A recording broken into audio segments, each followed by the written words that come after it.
Hello everyone, welcome to Country Life. Welcome to Country Life.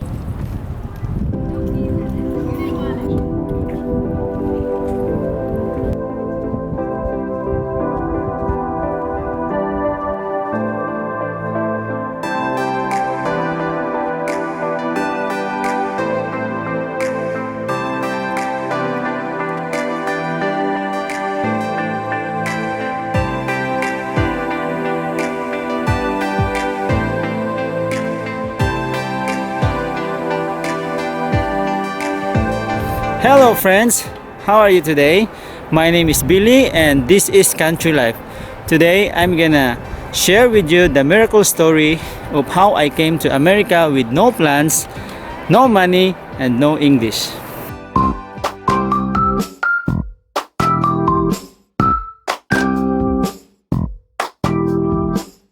There are many people who argue the existence of God or the validity of the scriptures, but no one can deny your experience with Him.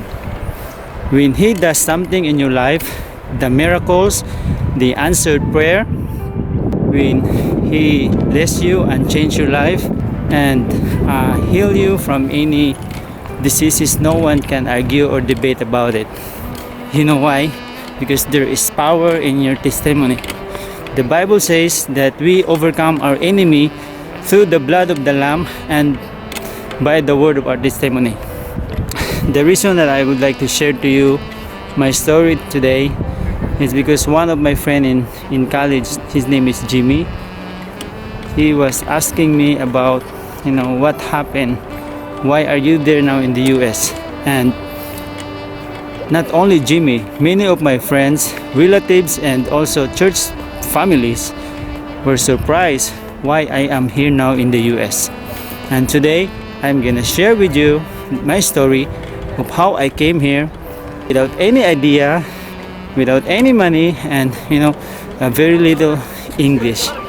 Although I understand most of the words in English dictionary, but I can't speak the language. I don't have the ability or the communication skills.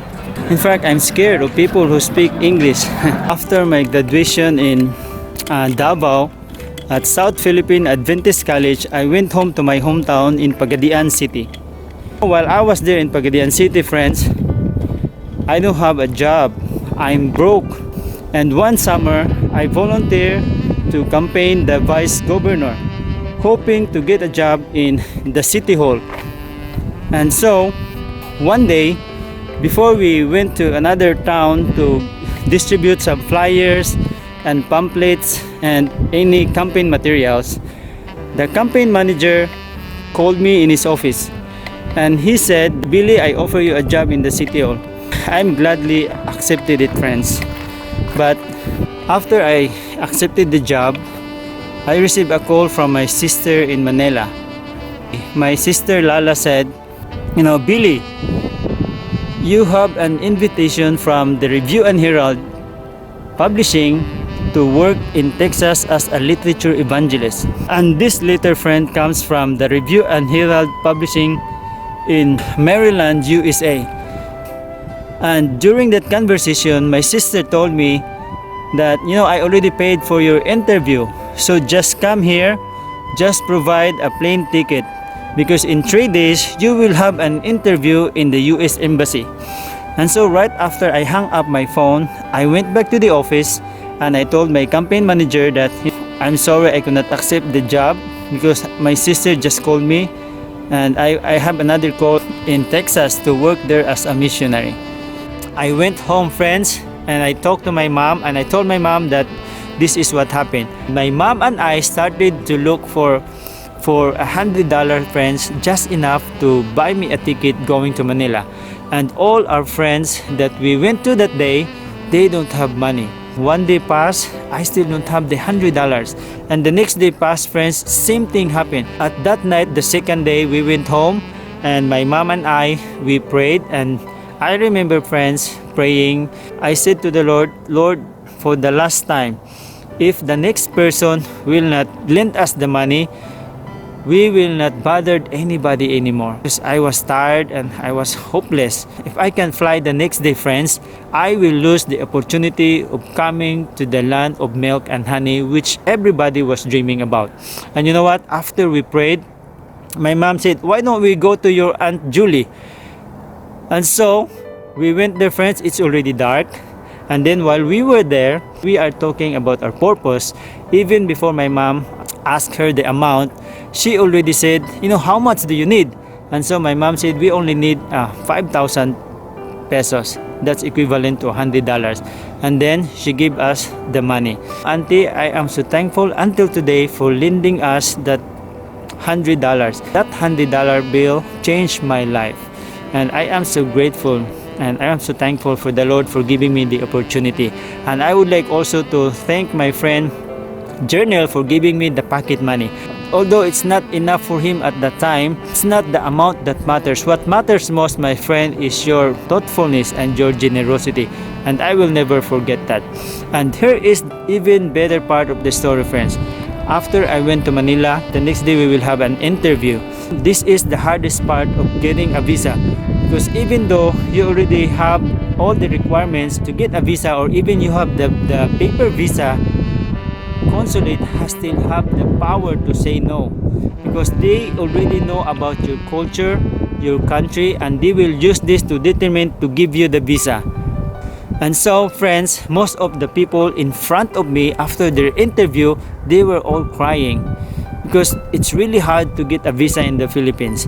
And some of them, they are not there for the first time. Some of them were there for the second time, for the third time, for the fourth time, and even for the fifth time. Somebody called my name, Billy, next window. I stand up straight. I walked straight to the consulate officer. While I was looking at him, I was smiling. And he was smiling back at me. And while he was looking at my application, he said, you are going there as a missionary.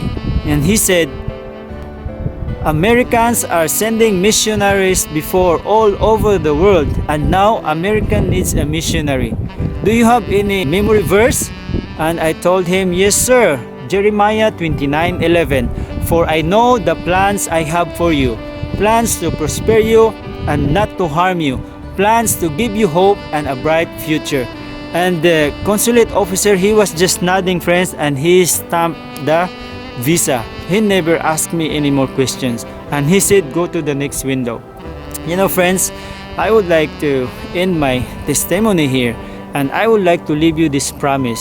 In Jeremiah 29:11 says, for I know the plans I have for you. That this promise is not only promised to the Israelites during their 70-year captivity in Babylon, but this promise is also for me, and it's also for you, friends. Wherever you are right now, God has a plan for your life, and He can still use us, and He will use ordinary people like me and like you who can do great things for Him.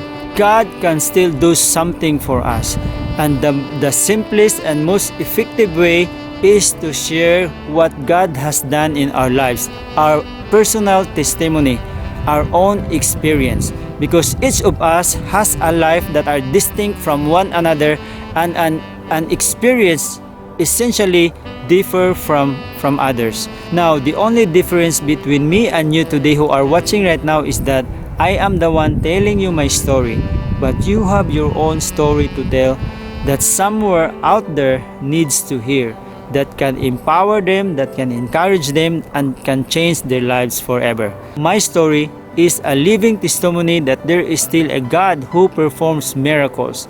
And I hope that you are blessed in some small ways. Thank you guys for watching. God bless you all. See you next time.